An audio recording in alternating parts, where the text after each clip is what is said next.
Happy New Year, my fellow listeners. Welcome to Medical Experts in Football. It feels really good to say that again. I'm Taiwan Deichigbin, your host. So, for many that may have not been aware, 2022 was a very interesting year for me from a medical standpoint, but I'm happy to say that I'm healthy and happy. So, we're going to get this podcast rolling again in 2023. Now, for my new listeners that might not be aware, I am currently transitioning to split my time between working as a PT and a sports journalist, which means for this podcast, we may have at least one episode a month, but no promises because right now life is still a little hectic. But it's not about me. Today is for a special guest, a Spaniard, a physiotherapist, sports scientist, and the U-20 rehabilitation coach for Juventus. I welcome you, Álvaro Collado. Well, I gotta ask you because the interview was supposed to be at 5 p.m. and I saw that you checked in about 4:57. Now, let me get a general sense of your time because from my understanding that, and it isn't the case for all Spaniards, but they say that appearing 30 minutes late can be seen as normal. What's that all about? And clearly you work for a team, so I know that that kind of impacts the way that you see time, but why do you think you Spaniards tend to be so casual with time? I don't know, but it makes me laugh a lot because like 3 hours ago, I was talking about this with an athlete from Belgium. And we were talking about this kind of routines between different countries. I don't find a rational idea between these kind of things, but it's true that maybe in our culture, if you say at 5, to arrive at 5 is to be a little bit different about we are used to do, because for us, what I have lived with my friends and other people is like if we talked about to meet at 5, you have to appear and to arrive at 5 and 15 minutes later, 30 minutes later. I don't know. It's something like that. So never arrives in time.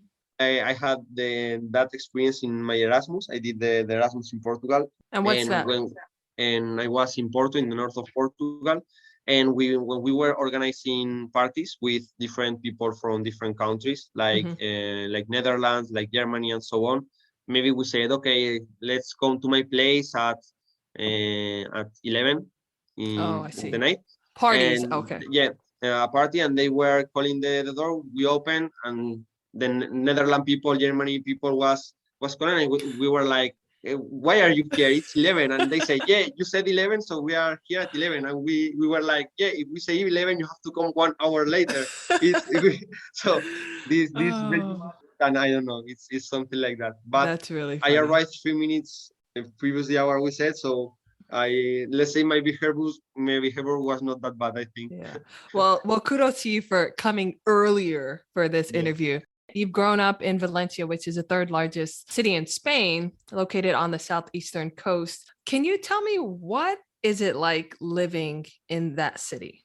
I never realized the benefits of living in my city until I left it a couple of years ago. Right now, I really miss it because I realized it has a lot of good things. It's a very nice place because it's a big city, so it's difficult. You can be bored when you want to do some plans, but it's not that big that you have to take a lot of time to move from one part to another part, or take a lot of time to meet with some friends that maybe live a little bit far from you.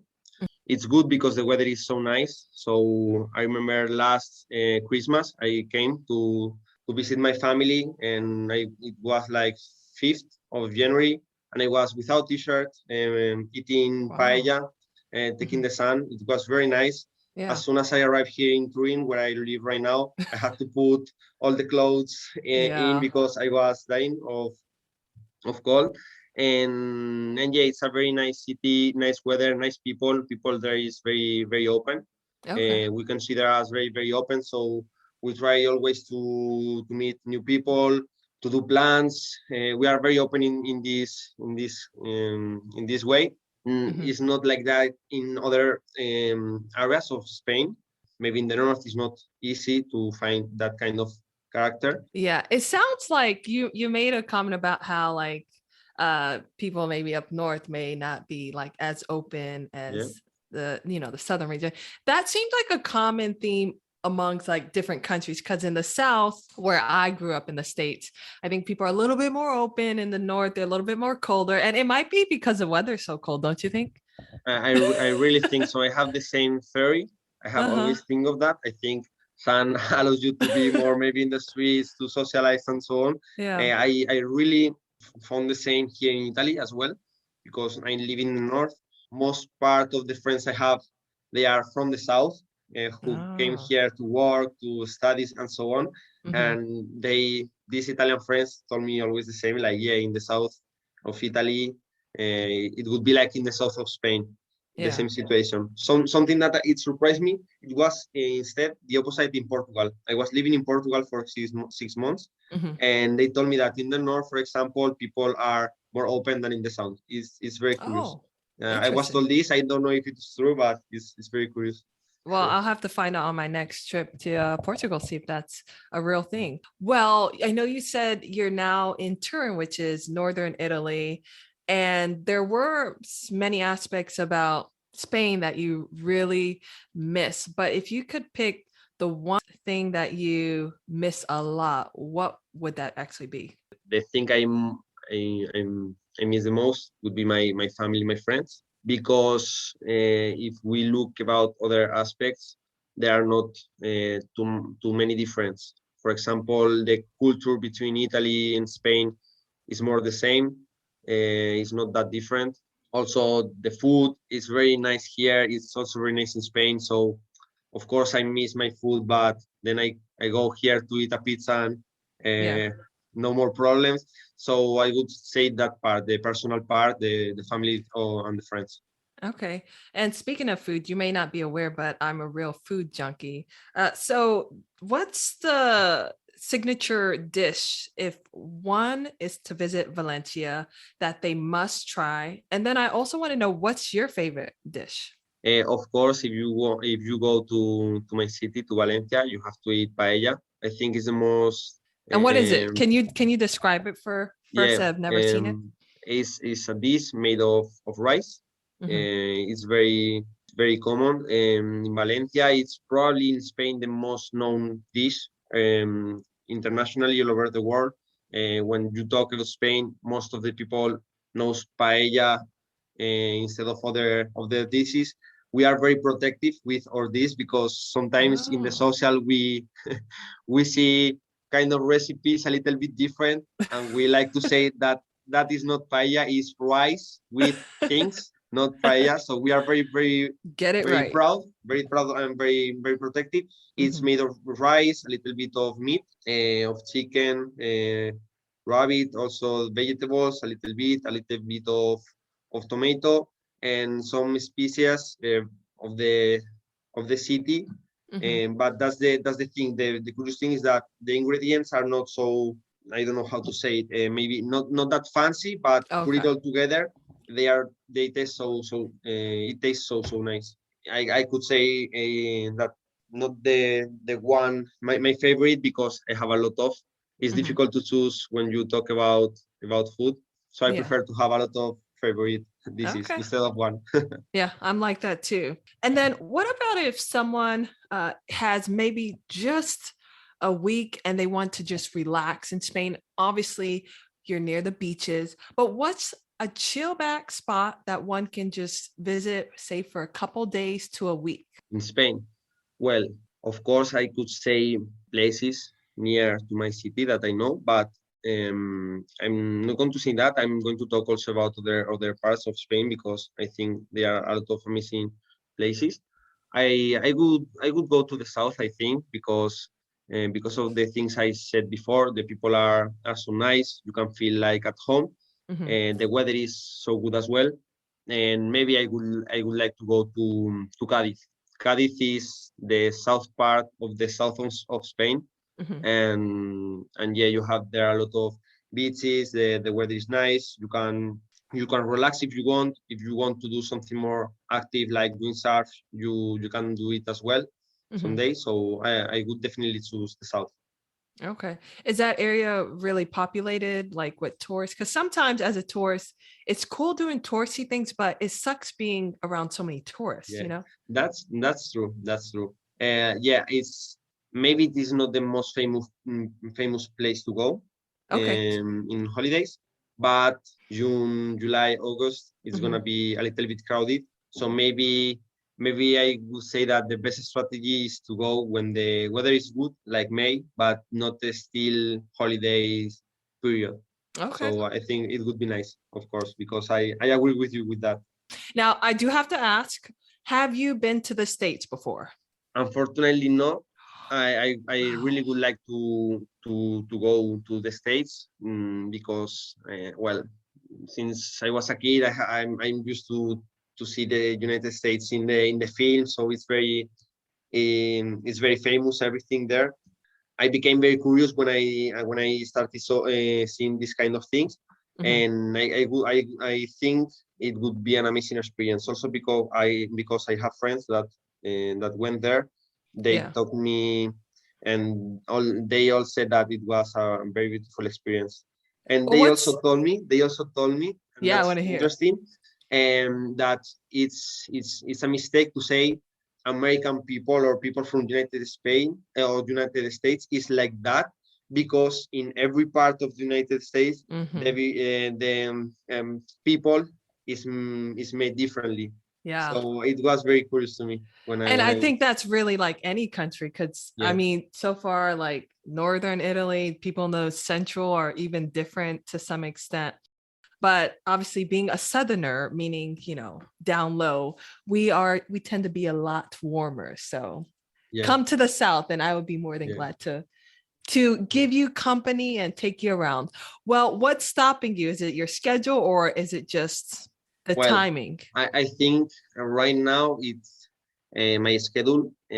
Years before, I would say it was the economic part because I was still a student. I Right. was investing in this thing and so on. I Hmm. was not able to afford that kind of trip. Right. Right now, if I organize well, I think I could do it, but it would be more the schedule because I don't have a long period of holidays. Hmm. And in this period, I always try to come to my city to be with my friends and family. Yeah. So I think if I have just 1 week and a half, 2 weeks, or I prefer to be with my people. But it's one of the things I really would like to do, not just for holidays, but also to learn from other professionals because I think Hmm. in your country the part of physical preparation and so on is very developed, Hmm.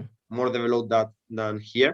In fact, I started some learning with companies from your country that uh, come here to Europe Okay.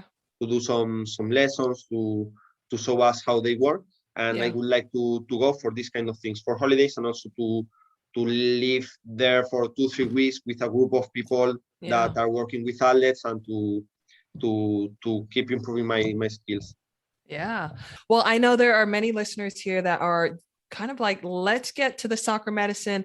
We want to know what all is it that the Juventus U23 coach is about. What's his journey? What has his journey been like? But before we get there, I always like to ask about soccer because this podcast is around soccer medicine. What sports were you exposed to growing up? Since I was a kid, I have been always playing football, Okay. yeah, playing soccer, and I fall in love with it. I always love it to play it. I was always getting injured with my right Oh, ankle. oh Maybe no. that was one of the of the reasons I decided later to become a physiotherapist, to be working related in this area. Hmm. Um, and maybe it had a little bit of influence in this decision. But Hmm. yeah, I I started with that, but I was also practicing other sports because my dad also studied sports science. He had different roles, different works. Some of them related with football, some of them related with education in schools. And his idea that transmitted to me, and right now I think that he was right, is when you are a kid, when you are little, is to be exposed to as much experience, as many experience as possible, to grow up with different sports that are going to give you more skills, more coordination, and also because then in the time you can choose what you like the most. Yeah, and I agree with you. I think growing up, when you're exposed to so many different experiences, you learn so many different skills that can translate in so many different ways. Now, you said you had a number of injuries with that ankle that may have possibly contributed in some ways to you becoming a physio. Tell me about that. What did you maybe see in your rehab or experience that led you to become a physio? I remember that I started to have this kind of problems. I went to the physio a couple of times, but in that times maybe the physiotherapy and how the physiotherapy was working in my country, of course, was not the same as nowadays. It was not that active. It was more passive and so on. So I remember that I went to do a couple of sessions. Kind of felt better, but then in the time, later in the time, I got injured as well when I was playing other matches, when I was training, and very repetitively. And it in that period I was like wondering always, like, how is it possible? Right. It's not once I get injured, can I come back like before, or I'm always going to get injured this way? I had a lot of questions in my mind. I think this question kind of woke a little bit of interest in me. Curiosity, yeah.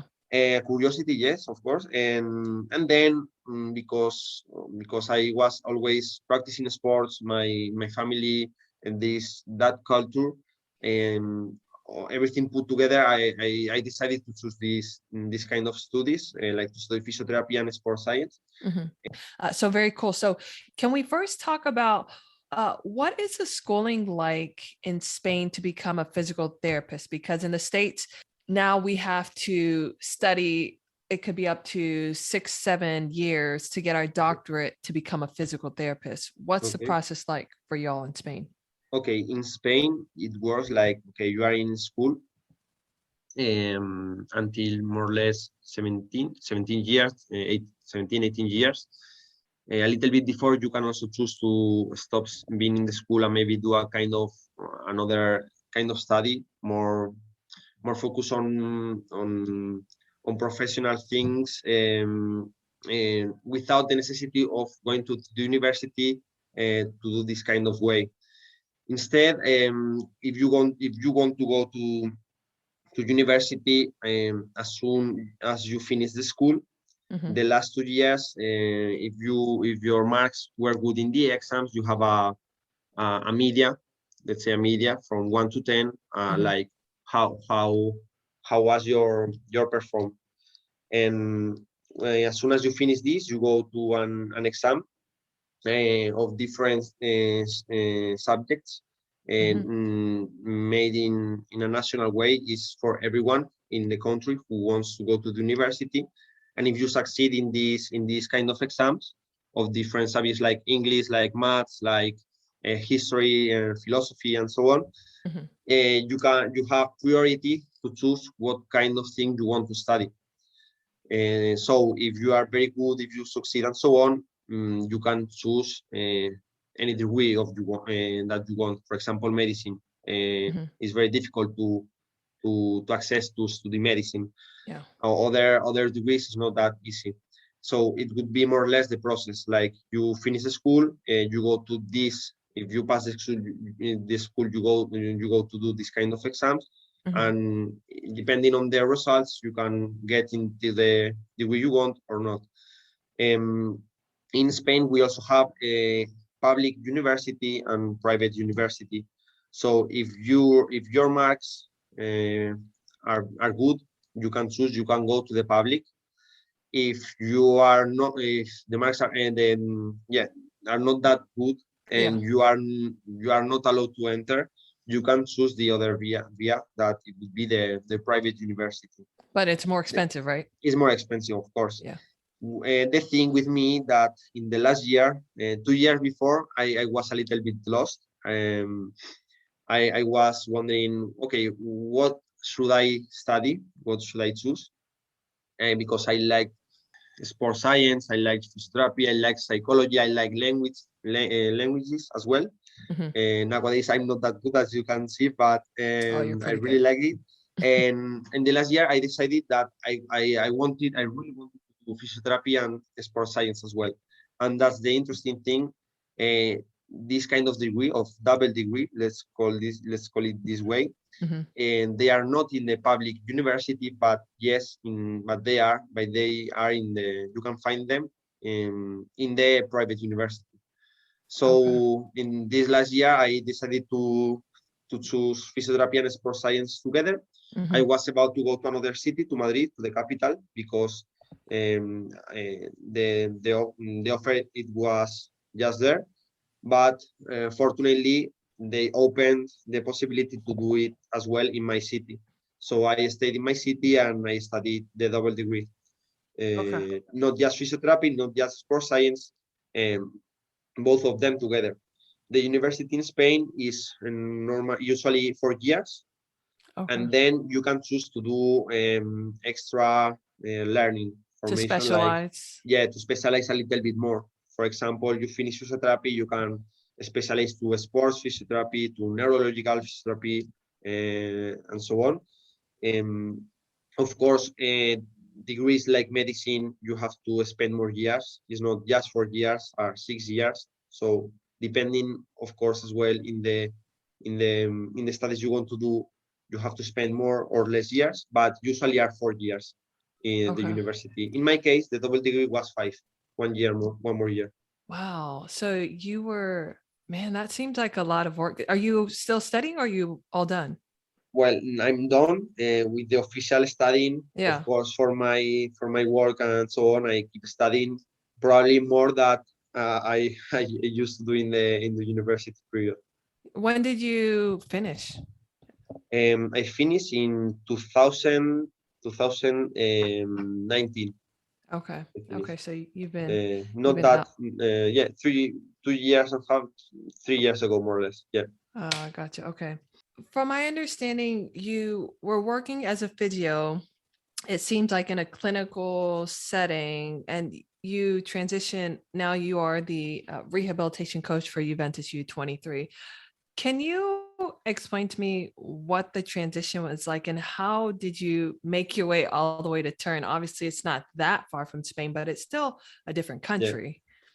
Yeah, well, I think I was very fortunate because when I was studying my last year in the university, I could never imagine that I could finish working in a club like Juventus, in an elite club of football.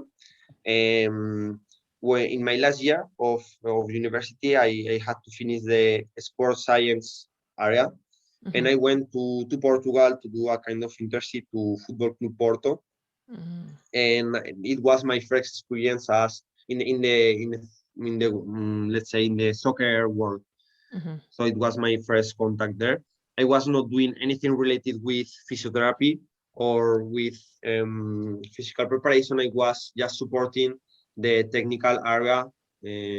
I mean the trainers, the coaches. The staffs. Okay. Yeah, I knew that was not my area, but I still saw it like an opportunity to know a little bit better this work. As Mhm, soon as I finished, I started to work in Valencia, my city, in a very beautiful place. I really loved my period there.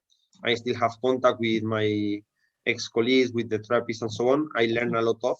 I still work with some of the concepts I learned there, working there. And meanwhile, one of the persons that was in working in the university that allowed me to do my experience in Porto asked me if I wanted to continue my experience in the soccer, in the world of football. And I said, okay, let's see what you can tell me about this. He told me that I could try to ask some different clubs to keep improving my experience. Mhm. I think putting into consideration the culture, the country, the level of the club, and so on. One of the clubs I wanted to maybe to try as first option was Juventus, because it was in Italy. It's one of the best clubs of the world, and I wanted to try. So I just try. I sent more or less my skills, what I would like to learn, Mhm. what I could give to them, like me as a professional. It went well, and they accepted me. So I started to do a kind of internship as well. An internship. Uh, Okay. after this after this internship, it was a little bit difficult because it was in the COVID, in the pandemic period. So Mhm. I also had to stay at home to try to help being at home. It was a little bit difficult and Yeah. different, but everything went well. And when I finished my internship period, they they told me that they wanted to incorporate me as a person working for them. Mhm. So I started my experience that way, and that's why I think I consider myself very fortunate, because it happened during a difficult period, um, Yeah. but I could also do it well. So I'm very happy with the decision. Yeah. So you took the chance to send them, what you can bring to the team, and they obviously took the look and gave you a shot. To me, from the outside, it looks like sometimes it can be hard to actually make those connections within the bigger clubs. Were there some individuals from that Portugal experience that helped you kind of connect with people within Juventus, just to say, hey, this is who I am, this is how I can help the club? Yeah, well, um, I did that.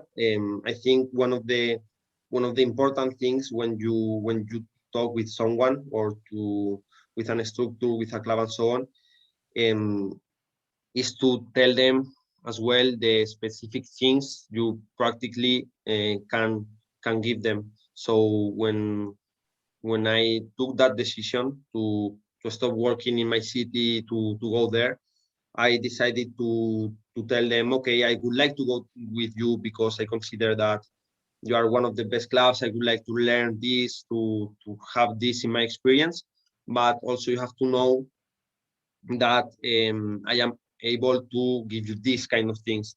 So Mhm. it can be a thing that can help not just me, but also Both also you, parties. just to be a little bit active in this kind of process. I'm not going to be there just to look. Hmm. I won't be there to look and to learn, but also to propose you things that I think it can help you. Yeah. And well, it was a little bit like this, and I think that's the way always you want to start a new kind of relation with someone Yeah. in this kind of work. And I think in any company or organization, it's always nice to have people that are eager to learn, but also want to take in and learn as much as they can from the people around them. And given your skill set, you went to school, like you mentioned, to become a physical therapist, but also a sports scientist. How do you think those skill sets helps you provide something unique to the club? If you have more skills than just one, like very specific, like physiotherapy, of course, there are a lot of physios that are very nice. They know a lot of things that I don't know. It happens the same with people who studied sports science.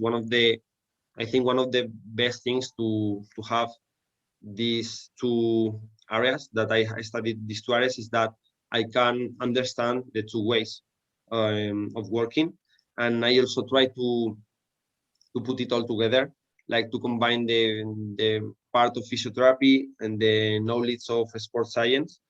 And I think this put it together, it can be very helpful when I work when I work in my area with some of the athletes I work with. I think it's very versatile when when you have someone, when you work with someone that let's say this way, speaks more than just one language, that can understand two different areas. I think it's very important to have a profile like this. it you can also find people that maybe didn't study the 2 degrees but also have the knowledge, because very people there are a lot of people very competent and very good. So I think it's important, but of course, if you study the two things, maybe you are a little bit sure that you can have this profile. But as I tell you, yeah, Now, you can find it. Yeah. you talked about the multiple skill sets, like even learning multiple languages. Are you pretty fluent in Italian as well? Because from my understanding, Spanish and Italian, there's some similarities. Yeah. Well, right now I would say yes, because I put a lot of effort in learning Italian, because as I told you, I like learning languages. Fortunately, Italian and Spanish, as you said, is not that difficult.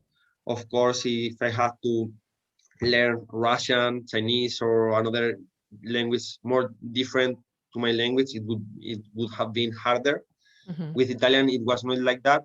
So as soon as I knew that I could come here to Italy to start this experience, I started to watch a lot of Netflix series in Italian. I started with Italian lessons with some professor. I studied to learn it my way, to buy some books, to start watching videos in YouTube, because as soon as I arrived, I wanted to be able to communicate with everything and to be more comfortable with the culture. If I can speak with the people and communicate with them, probably I can understand everything better, and I can feel better with them here. Yeah. Now, this is going to seem like a very general question because I'm not necessarily talking about a specific injury. But before we talk about really your role as a rehabilitation coach, I do want you to kind of give me an idea of your mindset, how you're thinking. So let's say we do have a player whose season has just ended. And let's say, I don't know, there are 3 more months leading up to the next season. They have 3 months off. Can you maybe give me an idea of how you use the mind of a physio and a sports scientist to first rehab the injury, but then also get them ready for the beginning of a season? Well, this is a particular part. Let's say I'm not used to work with with sports people of soccer, that when at the end of the season I have to work with them to prepare for the next season. I'm more used to do another kind of work, which is when some of them get injured, I I handle the rehabilitation part. It happened to me generally that I work with athletes, not just from football, also from other sports. I think after a whole season, the body and the mind need to rest a little bit. So why not? I I tell them that they can, without any problem, maybe take some kind of little period to absolutely rest, to be with the family, with the friends, and don't worry about these kind of things. But in the same way, I try to communicate them that we have to try that the physical level doesn't fall too much, so that Right. when we start again with the season and with the sport, we are more resilient, more prepared for that period. So I try to combine these two kind of concepts. The first concept, like rest as soon as the season ends, I think is the priority. Okay, we have finished. Take a rest, be with your family, be with your friends, enjoy, but don't fall your levels. Don't let your level of readiness fall too much. So as soon as you have your free week, we are going to start again. And this kind of, when we start this kind of period, I take into consideration, of course, the history of the athlete. Like, have you ever had some injuries? Have you ever had some problems? Because we know that in elite sports, although the player is with the team, can have a lot of difficulties, a lot of problems, like a little bit of pain in some muscles, in some areas, a little bit chronic. So let's profit this time to work on this kind of problems we have, so that when you start again, you can perform better, and you can feel better when you do your sport in your context. Gotcha. So you said you definitely stress the importance of rest, but you also don't want the level to drop off too much. How do you ensure that a player isn't going to drop off too much? Are there other things you recommend, whether that's, I don't know, going for a light walk, a light jog, what other things? Because like you mentioned, every athlete is different, and every athlete has their own history and their background, injuries, etc. Okay, if we are talking about an athlete who ended the season and so on, the first part I try to let them free to choose, because they know better than anyone what they need the most. If they want just to do a little bit of activity that they like and they were not able to do within the season, it's good. If they prefer to rest, and then after this period, I try to give them the keys to work without, as I told you, let the levels fall. I like to combine the part, of course, I find it very, very important, fundamental, the strength part with the strength exercises. Also the cardiopulmonary capacity. I try to give a stimulus in these two kind of parts, without forgetting anything. But if I talk more about my context, and I think it's very, very important when I talk about injured athletes, as soon as one of them has a problem and they get injured, so they cannot train anymore, they cannot perform anymore, I think the best way to work with them, to not let the level of the physical capacities fall, is to work on everything we can without damaging the injury part. For example, if some of the athletes has an injury in the leg in a specific area, okay, maybe for some couple of days, for 3-4 days, we are not to work in that part. But of course, we can do a little bit of core, a little bit of upper body, a little bit of work on different areas. So the injury part of you is just a little part of what you are, because you as an athlete are a whole body, a whole thing, and we can work in then 85-90% of the things we can work. This little part that you have with a little bit of damage right now because of the injury, we are not to work right now in this early moment with that, but let's going to work on the everything we can work. Now, as the U20 rehabilitation coach, I want to get your thoughts, because like you mentioned, I mean, really in medicine, there's always going to be, we try something, it doesn't work. We try something, it does work. What is one aspect being a rehabilitation coach for a team that truly required you to really do real trial and error to figure out what works for a given player? I think it's very difficult because the capacity of every athlete is very different. Because I have found athletes that are very familiar with, for example, strength exercises. I have found other athletes that are not used to work with some kind of strength exercise. So first of all, I try to find and to ask if they are familiar with the basic exercise that we can work with. If an athlete tells me, okay, I'm used to work with I'm used to work with this kind of exercise at this intensity with this weight is different that if an athlete is not used to do that. So it gives me a little bit of information. Because of I work with injured people, I always try to be at the beginning at least very conservative if I don't know the athlete. So I start with something very basic. I try to see how it responds, not just in the moment, also the following day, the following 2 days, and according to the feelings of the player, according to the facility that I see the player is working with this exercise, according to these kind of things, the communication between us, what I see, what I feel when I see the athlete performing the exercise. I try to adapt. Maybe I found that in this situation I can put a little bit more of intensity. With this player, I am not that sure that I'm going to put this kind of intensity.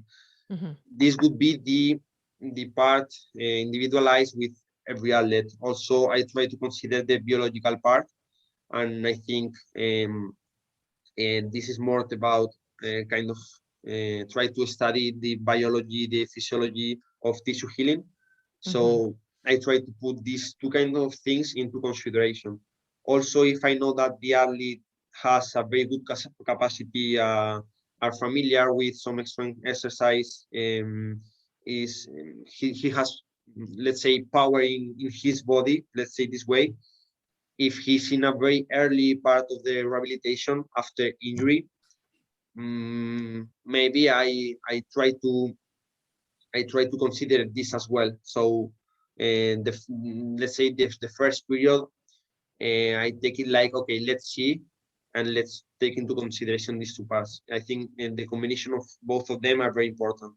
Yeah, see how they respond the next day of, to determine whether you want to progress them. What do you need to see if you think that an athlete can be progressed, whether that's the intensity of the sprints, whether that's the strengthening aspect? What are just a few things that you need to see to have some real clarity that we can safely progress them? I mean, I try to have some rules that, of course, in the daily in the practice, it can change a little bit. And I think one of the most important things is the feelings of the athlete doing that exercise. So what do they say they feel? For example, when he finished the exercise or while he's performing it, he can tell me, "Don't worry, Álvaro, I'm feeling so good doing this. I don't feel any different." So it, of course, it's a green flag for me. It's the most important thing. It can happen the opposite. Sometimes it can happen that an athlete tells you, "Well, maybe I feel it a little bit different." In that sense, it's difficult to tell you right now if it is good to going on or not. It depends on a lot of things that you can feel. For example, when I try to work with muscle injuries, I know that the first days, if I try to work with the injury structure in an analytic way, the athlete can tell me I can feel a little bit of shortness. I don't know how to say it. It can be normal. Yeah. So I try to ask, okay, from 1 to 10, for example. Yeah, it's very common. How much do you feel? Do you feel it? According to the level that he tells me, I can adapt. I can adapt better to work. So that would be one of the best things. The feelings of the athlete. According to that, I can go on or I can stay there. Also, how I see that the athlete is performing the exercise. Maybe in the structure, in a general way, he feels good, but I don't like maybe the execution. I don't think it is a safe way. So in that way, I try to adapt. Maybe the difficulty we're going to low it a little bit, so on. Yeah. And maybe to progress safely, I try to at least do 2 sessions with an exercise or with similar characteristics of this exercise. If the athlete tolerates it well, I increase to the next level. I'm going to give you an very simple example. if I am working isometrically in a specific angle of the range of motion, and he tolerates a contraction of RPA of 5 of 10 of intensity, and in that angle a little bit lengthen, he's feeling good, he's doing that that intensity without problems. As soon as I have done maybe 1-2 sessions, better 2 sessions, I am safe that he can progress to the next level. Yeah. It can be as lengthen position of the muscle. It can be as a type of contraction. Okay, we have done this isometrically in these different positions with a good intensity. Let's start maybe with a little bit of low eccentric contraction intensity. So I try to at least to be safe with 2 sessions. Okay, you have tolerated this 2 times. Let's go to the next step. It's a very simple rule, and that it can be a little, I can modify it in some particular cases, but I try to do it this way. Nice. Well, as the rehabilitation coach, what's a day like for you? I go to my workplace In the morning, I'm assuming. in the morning. In the morning, I have the work already done from the day before. I like to prepare everything in anticipation, to just arrive there and have a look of the things I have prepared, and then go to the gym to prepare all the space where I'm going to work, to have everything under control. Then I work with my athletes. As soon as I work with I finish the work with my athletes, I try to analyze how the season was, if it was like I expected, if it was better, if it was worse, why was better, was worse, was in line. I try to analyze everything. I try to analyze the data, the thing I perceive, and as soon as I finish this, I try to program the following day, or also the following days. For example, with some of them, most part of them, I try to do a more global programming. For example, if I know that I'm going to work with an athlete for at least 21 days, I like from the very beginning, from the first day, to have an idea of what I would do every day of the programmation. Of course, it changes every day because of a lot of things. So in this moment, I try to be more specific. Okay, tomorrow I wrote that I would do this. Everything is going, if is going good as I expected. So now in a specific way, I'm going to develop it. Okay, today I want to work about this principle. How can I do it? Okay, and I try to program everything of this for the following day. As soon as I finish, I maybe I stay in my work, or I go home. I try to study a little bit. I think in our profession it's very important to be always to be reading, to be informed of new things. We have to study, to give our best version to them. They are always something to learn. So I try to do this in my own, with my books, with papers on the internet, also with some learning with some other therapists, because I try to to look what other people is doing that can help me to be better at my work. And as soon as I finish, I try to do a little bit of sports. One, because I really love it. Second, because from 3-4 months ago, I'm trying to do some things in my training, to feel the sensations, and also to see if it is something that I also can work with my athletes. I try to prove with me some things that I can find interesting with them, some things that I try to learn, and this would be more or less my daily routine. Okay.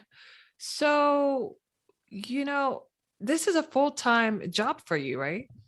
Uh, Kind of. I would say kind of, yes. I mean, I have free time during the day. I'm not always 24 hours. Okay. Let's say all day long there, but I would say yes, because as soon as I arrive home, all the free time I put effort studying and so on is focused on my work there.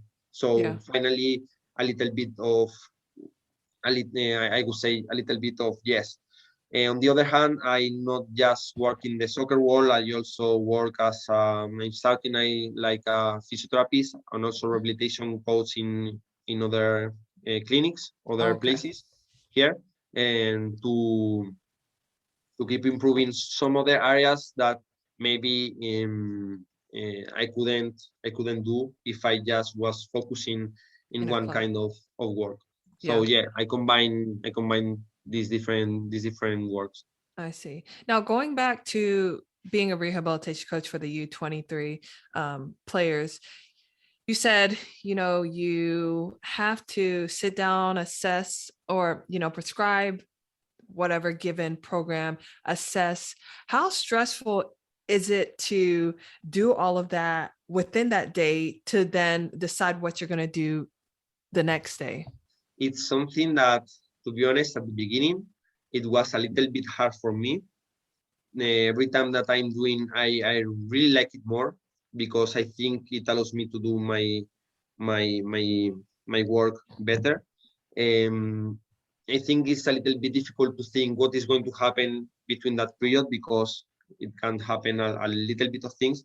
But I think it is good to have a global idea or vision or how you have to work because I think that it allows you to organize the concept you have in mind, and I think it allows you to plan how can be the process.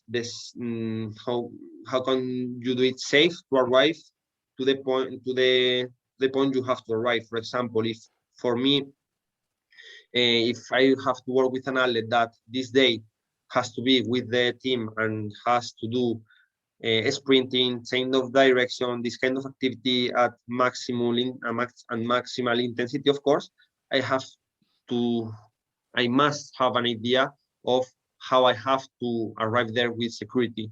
So I think it wouldn't be good to just wake up every day and say, okay, today I think it is good to do this kind of work. I think it's better to program from the first day to the last day an idea of what the fundamental things you have to achieve to do to arrive there, and then depending on how you see the athlete, your session, the things we were talking before, how he's progressing and so on, to adapt.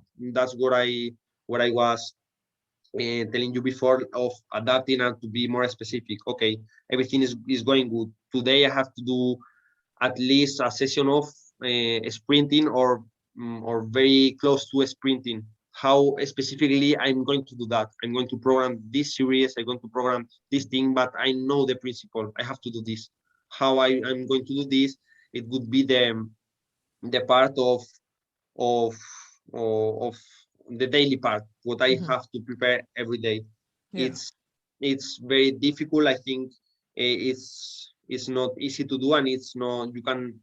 I'm not doing it very fast. I take my time to think very well. How can I do it to be safe? And yeah, I think as well that is one of the most important parts of our work, to be able to work with the athlete in just that hour and a half we have to be as better as possible. So we work in that hour, but we have a lot of hours behind that we are working and thinking how can we do that work, that 1 hour, 1 hour and a half work with security. And you mentioned the importance of really, taking the time to think. And when you look at players that have had injuries, because we know in soccer or in sports, injuries are just a part of sports to some extent. But then you have the players that are constantly getting that same injury, maybe whether it's a hamstring injury and, the rehab has been done, but something still happens. What's your mind running through with those specific players when it comes to trying to make sure that this doesn't happen again? Well, unfortunately, I have leave it because is a part of the sports that we have to live with. I think all the people we work in this kind of world, we have known and we have worked with players or at least like that. In my experience, I think there are some things that we always have to consider is that as soon as one athlete have an injury, the probability that it has that injury again is higher than in normal conditions. If a athlete or player already had it more than one time, it's even more probable that it's going to happen again. So all the principles I work with, as I was telling you, like, okay, I try to do at least 2 seasons with this kind of work and this kind of feelings to progress, to go forward.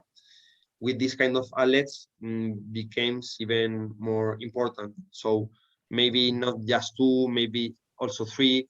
If the time we are allowed to work with them more or less is this kind of days because we think that he can come back with the team in this period with this period of work, maybe to consider as well to be a little bit more conservative. Like, for example, okay, let's go to try to do this way, but if we see that it is better to take some more days, let's going to communicate it and let's going to do this way, because we can imagine that it's a different situation. This is what I said about the rehabilitation part. So to be a little bit more cautious with when we work with them.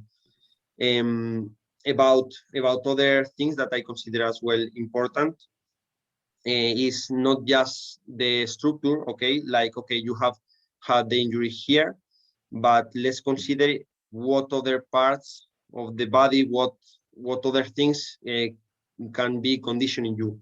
Maybe you have a good capacity of generating force with the structure, for example, with your hamstrings, and that is very common.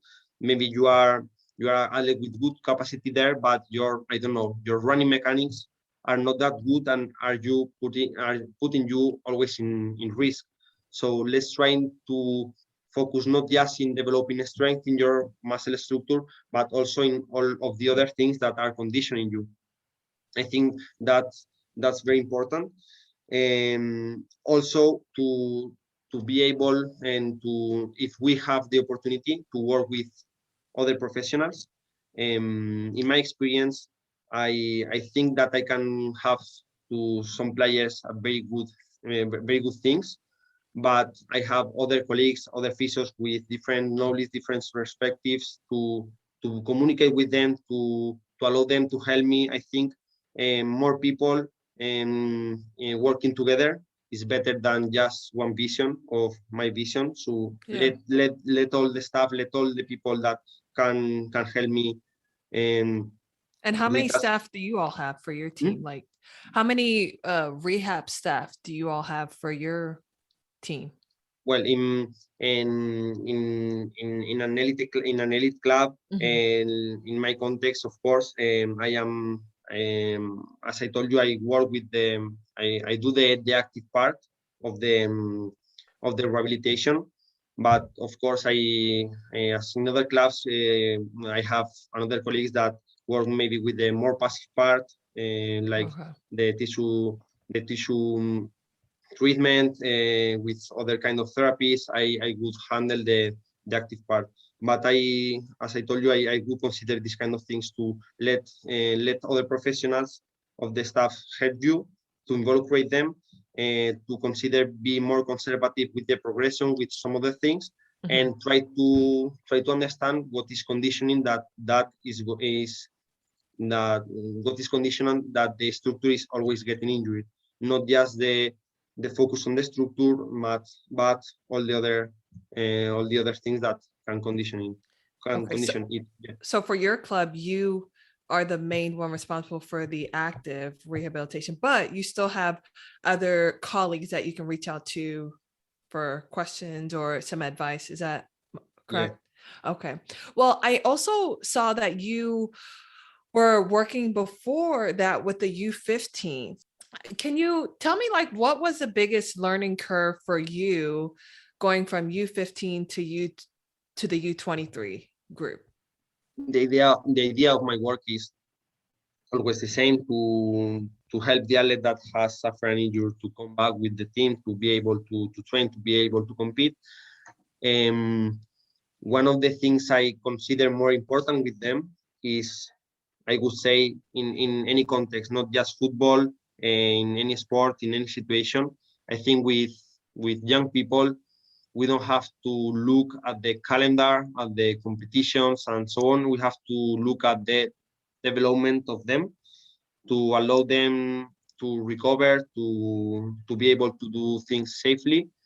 And one of the things I learned working in that period is that, the best thing I can do for them is not just providing them exercises to recover, to help them in this little period that they are going to work with me, but to give them some knowledge of how can they be better athletes, and to be more close to achieve their dreams of becoming an important athlete in the future.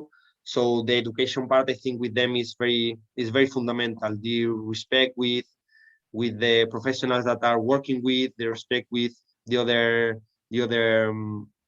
teammates, their respect of the work of our work, which means that, as I told you before, okay, we are doing this here, but as soon as you arrive home, try to behave good, to do things well, like resting, like sleeping, like, trying to make them understand that what they are starting right now in this very early moment as young athletes is going to have a influence in what they are doing in the future. So I think it is the most important part. And one of the things I decided to do with them was the first day of working with some of the young players. I decided maybe not to start with some exercise and so on. Just we seated, me and the players together, and I tried to listen to them. I asked them, okay, how do you feel? It is the first time that something like this happens to you. How do you feel? Do you understand what happened to you? Do you understand what it means? And like, allow them to express what their feelings are, and after that, trying to understand, trying to explain them how we are going to work, why we are going to work this way, what we are going to try to achieve, that I'm going to be there to help them to come back to do the thing they like the most, and what I expect from what I expect from them working with me.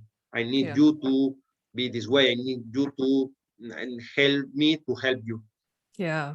And I think you bring upon good points. To be an athlete is more than just the actual training itself. And I think when you can learn some of these important principles at a younger age, it definitely sets you up for success, even as you are inching to make the full team. Because I imagine that a lot of these players are hoping one day to be on that senior team. For you, Alvaro, what gives you the most joy about what you do? To be honest, I think is the part that in these days I am reflecting so much about this. The part of of being someone that is helping someone to achieve the thing they want. For example, I like to be with them in the gym. I like to see how they perform the exercise. I like to be in the field with them, to play with them. But at the end of the day, what I like the most is when I finish the process and I say, well, I think I was able to help them. I think in our job, the emotional part of connecting with people is very important. And when you realize that you put a little bit of something to help someone to develop, to achieve their dream, is very nice. On the opposite hand, and not it is not always perfect in every moment. There are some times when you are not that good, when you don't succeed as you expected, and it has also this negative part that it can affect you as well, because you are working with people, Mm-hmm. and this, let's say, this personal emotional part is very very important. So at the end of the day, I think it's about this, about helping someone, Yeah. and to see that you can help them, and some of them are so kind. Some of them remember you when they see you. They come to talk with you to tell you how they are feeling, and it makes you feel good because you realize that they take you into consideration. They consider you as someone who helped you, so who helped them. So Yeah. that's one of the parts I that makes me feel better when I see the end of the process, that everything went good. So you're still really young. So what do you hope to still accomplish? I know that you're very ambitious, so I can't imagine that you don't have more goals ahead that you're hoping to one Yeah, day achieve. to be honest, sometimes a lot of people around me ask me like, okay, but so you would like to arrive to the first team, so you have the opportunity, I think, in 2 3 years, and they are like more ambitious that some people are more ambitious with me that I really am. To be honest, I, as I told you, I feel very lucky of Mm-hmm. working in the world. I'm working in an competition context, in an elite context. I really enjoy it. To be honest, I just have the ambition of keep learning, of keep having a job that I really love. Mm-hmm. Currently, that's my reality. I wake up every day and I feel that I'm very happy with the thing I'm doing. Yeah. Um, I really love it. I when the things would arrive, like I was working before with the young athletes, with which I really love. Then it arrived this opportunity, a different context. I really love it as well, but I don't have, to be honest, an objective of I'm doing everything because I want to arrive to a first team of Yeah. football or a first team of something.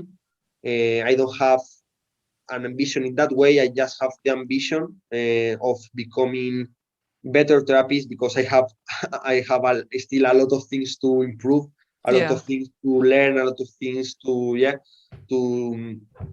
to develop, Mm-hmm. and this is my ambitious to keep improving and to keep being happy with the things I have. Yeah. Some people that are very good professionals maybe didn't have the opportunity I had. So because of that, I feel very lucky, because a lot of people, very very good professionals, very good therapists, very good sports science, that are working in another context, and maybe don't have, unfortunately, the condition they would have.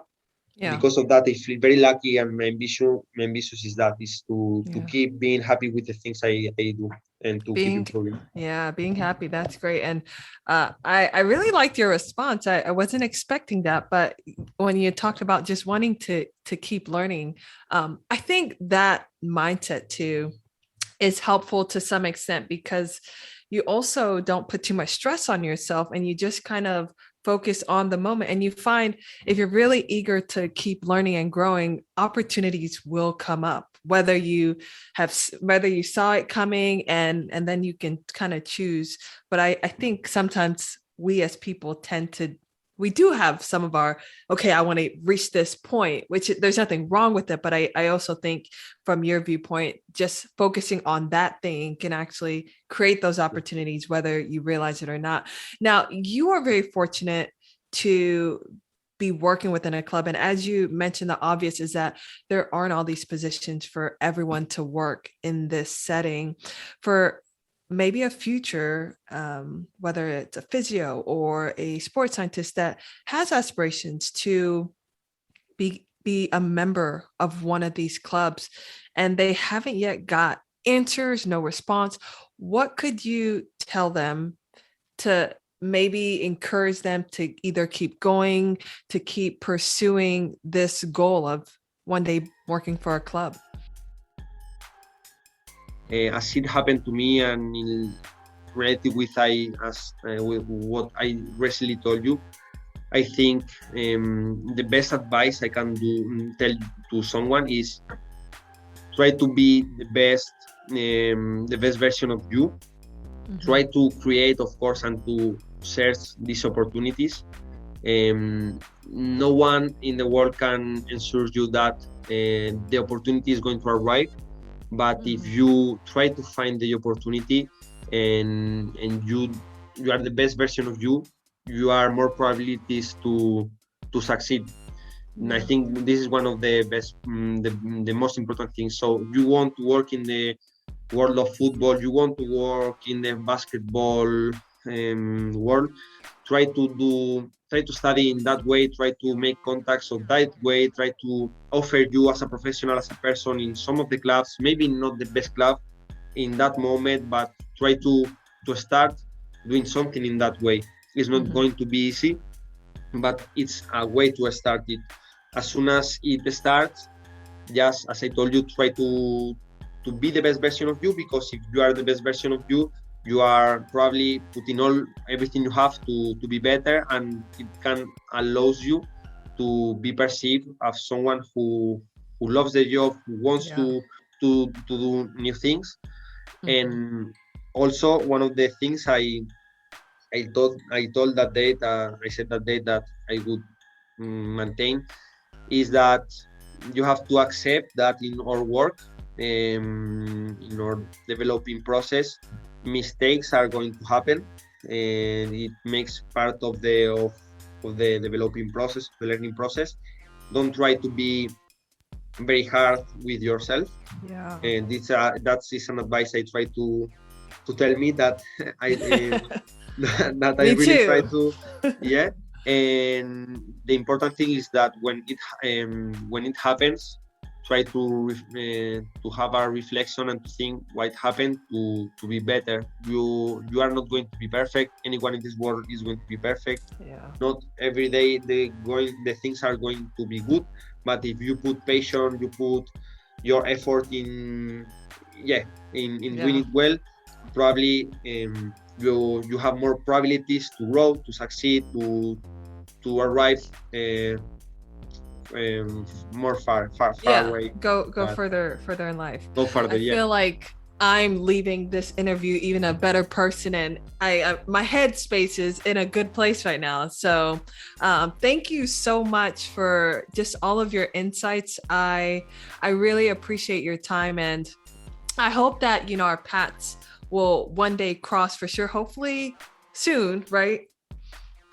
Okay, thank you, Taiwo. It was a very funny moment for me. I always feel a little bit nervous when I do this kind of interviews. You made me feel like it was just drinking a beer with like a friend. So it was very nice. And I hope that everything went good. That you were great. With my experience, it can be helpful for someone.